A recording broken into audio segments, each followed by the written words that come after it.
Hello and welcome back to another video. Today we're going to be focusing on the SQL Cast function. The SQL Cast function allows the user the ability to change the data type of a value or a column. Here we have an example of the cast function syntax.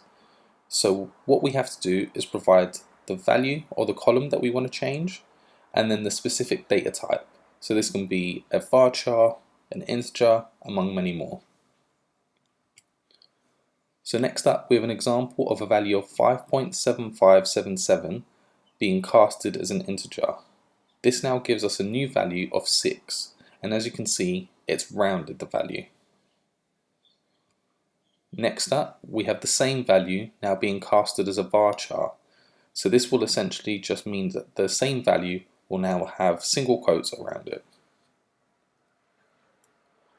Lastly, we have the value of 5.7577 also being casted as a decimal. This now rounds the value to 5.76. Thank you for watching. I'll see you in the next video.